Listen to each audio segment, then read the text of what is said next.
Assalamualaikum. Salam. Malam ini malam terakhir bagi kita untuk mencurahkan rasa rindu di dada.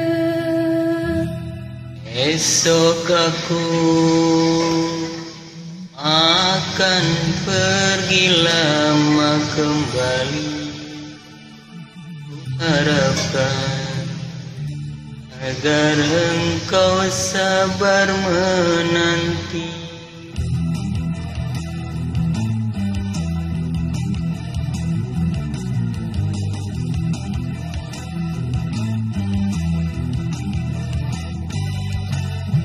Esok aku akan pergi lama kembali. Ku harapkan agar engkau sabar menanti.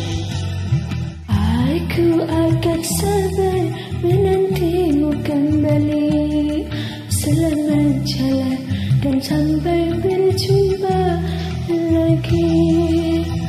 Esok kita akan berpisah. Tentu hari-hari kan jadi sunyi. Esok kita akan berpisah. Tentu hati akan rindu sekali.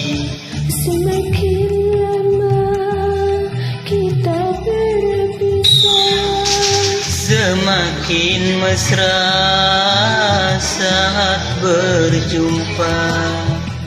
Malam ini malam terakhir bagi kita untuk mencurahkan rasa rindu di dada. Kita akan berjumpa di saat bahagia, di saat malam kita perkawinan kita.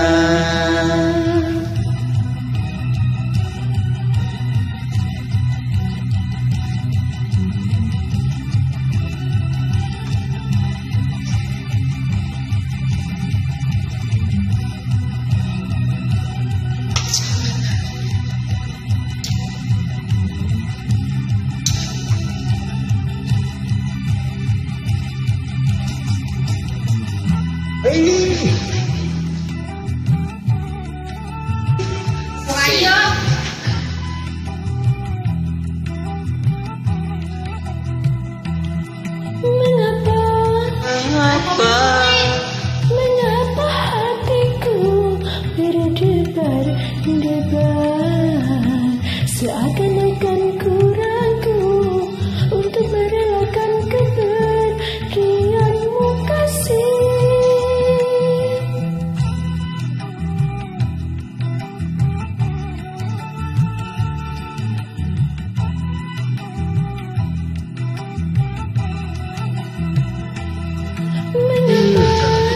Mengapa hatiku berkata-kata, seakan-akan berbisik bahwa kita tidak akan berjumpa lagi.